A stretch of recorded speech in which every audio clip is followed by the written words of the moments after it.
大学的招聘会是什么样子的。 Today, this graduate takes us to see what a job fair at a Chinese university is really like.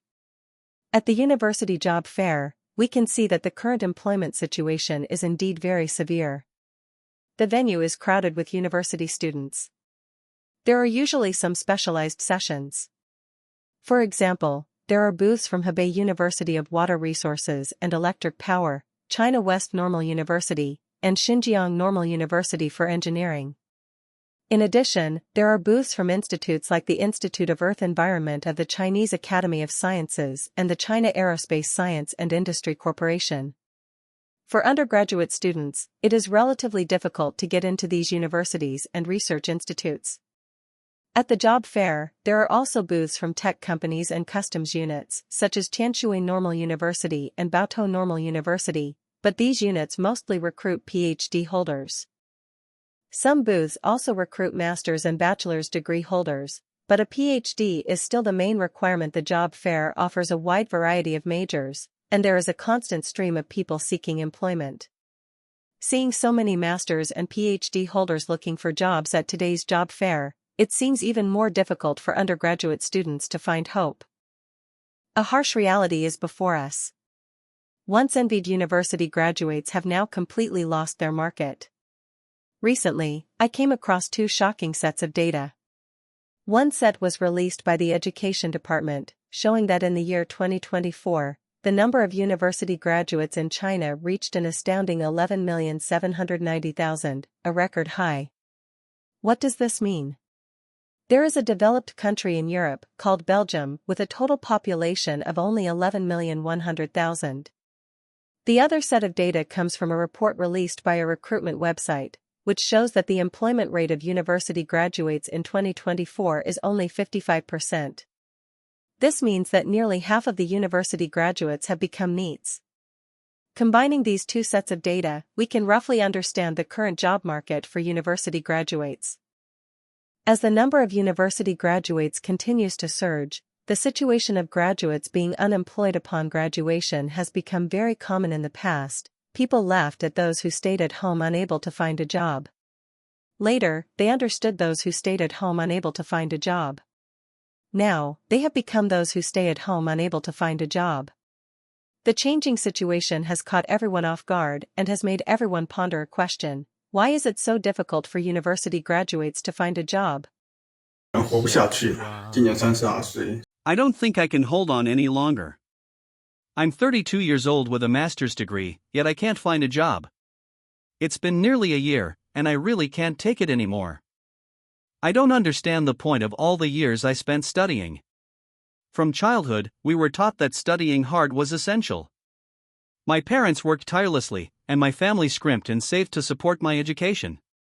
After surviving the gauntlet of the college entrance exams, I got into university, earned my degree, and stepped into society, believing I could achieve great things. But after graduating and leaving campus, I ended up being nothing. My poor parents still dream that my education will change my fate. They don't want me to follow their path, having suffered a lifetime of hardship without education, hoping I won't face the same. But what happened? After studying hard for more than 10 years, society has ruthlessly crushed me, and I still end up doing the same hard, poorly paid work as my parents. I've come full circle, back to their path. Today is another day out job hunting. There's a job fair downtown, so I've come over to see if there are any suitable positions and to submit my resume. Oh, there are over 100 companies here today. There's even a registration desk. It's my first time attending such a formal job fair. The promotional video is quite high-end, very professional. There are many HR departments recruiting on-site, and there are many seasoned professionals speaking. I applied for a position as an operations assistant. I wanted to apply for another position, but the HR person told me they need someone with experience, so they didn't even want to look at my resume. I just took a few company brochures. There are indeed many companies recruiting today, but they mainly focus on positions like algorithm engineers, development engineers, and similar engineering roles. So far, I've only seen 3 positions that match my situation, one in cross-border e-commerce, one in overseas operations, and one in short video production and performance, but I don't know if they'll contact me for an interview. Anyway, there are so many people here today, with all kinds of backgrounds. Some are newcomers to the job market, and some have been working for many years, all here looking for jobs. Overall, there are a lot of people, and I feel a lot of pressure myself. I remember filling out a form for the operations assistant position. There were 3 people ahead of me, one from Foshan University, one from Hainan University, and one from a famous foreign school whose name I forgot. After they filled in their school information, I filled in mine. Oh my goodness, I already felt like I was being screened out based on my education alone. Really, there are just too many talents at this large job fair. That's about it for today's job fair. I might try to apply for the cross-border e-commerce operations position that I was interested in before for the sake of livelihood. I've really set aside my pride and have to go for it. 从二本找工作有多难？ It may not be the individuals themselves who are the issue when it comes to how difficult it is for ordinary undergraduate students to find jobs. A girl from Hunan province explained that she graduated from an ordinary university. She had previously failed the postgraduate entrance examination and did not obtain a teaching qualification certificate. Despite dedicating 6 months to studying for a driver's license, she was still unsuccessful. Now, she has had to leave home and come to Suzhou to work. She began looking for work in June and, after a month of effort, finally found a non-major related job with a basic salary exceeding 2,000 yuan. With some odd jobs on the side, her total income reaches 5,000 yuan. She majored in food science at university, but her first job was in sanitation, earning 3,500 yuan per month. When she first arrived in Suzhou, she also hoped to find a job related to her major, but none of the resumes she sent out received any response. In fact, finding a slightly better job is harder than reaching the sky. Consequently, she was out of money at the time and accepted her current job with determination as soon as the opportunity arose, earning 5,000 yuan per month. She works more than 12 hours a day. The current job market is indeed highly competitive. Today, I took my son to a private clinic, not a large hospital, but a private clinic. I was amazed by the qualifications of the doctors there. Let me show you. One has a PhD from Peking University, another also has a PhD from Peking University, and yet another one also has a PhD from Peking University. These should be the top few, right?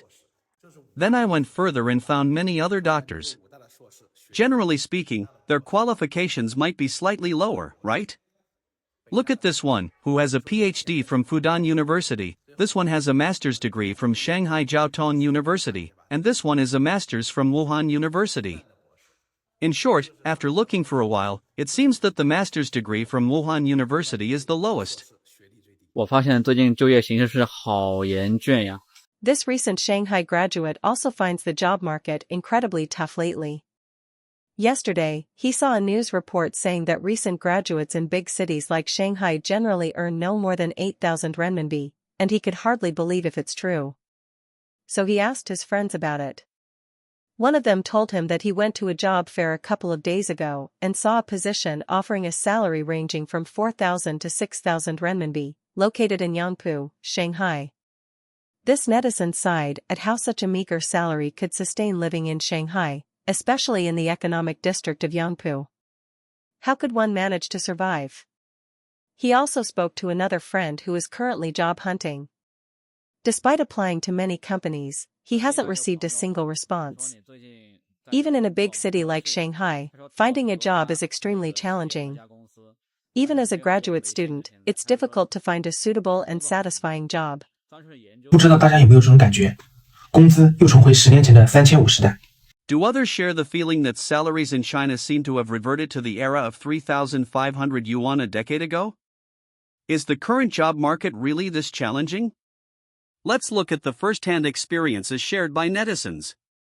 One netizen discovered that in third-tier small cities, typical salaries are just over 3,000 yuan, with some even below 3,000 yuan, and it's nearly impossible to find jobs offering full social insurance benefits.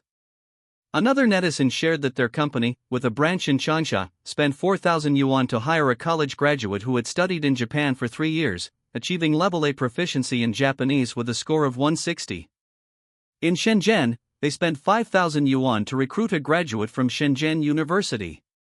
A third netizen mentioned that their company hired a medical master's graduate from Fudan University for a monthly salary of 6,000 yuan.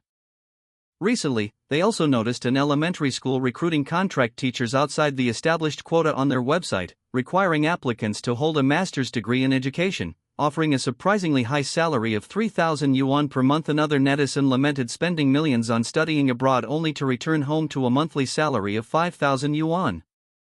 Their classmate, who studied financial management in the UK, fared even worse with a monthly salary of only 4,600 yuan upon returning to China. They also mentioned themselves as a returning postdoctoral researcher with experience in a Fortune 500 company, having applied to nearly 40 companies without receiving any response, and even facing open questioning about their age during the initial interviews by HR. Many current Chinese university students humorously remark that undergraduate students are everywhere, while master's students are as numerous as dogs. In this era of fierce educational competition, is an undergraduate degree really so common?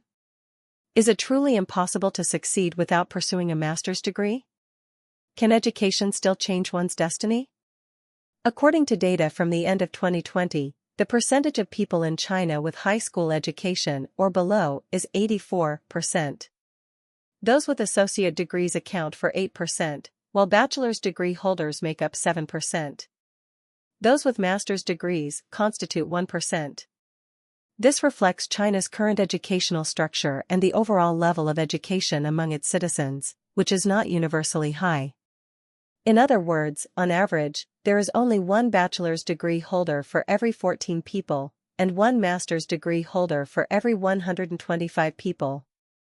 Given that higher education is not widespread, why do so many undergraduate and master's degree holders struggle to find jobs in reality?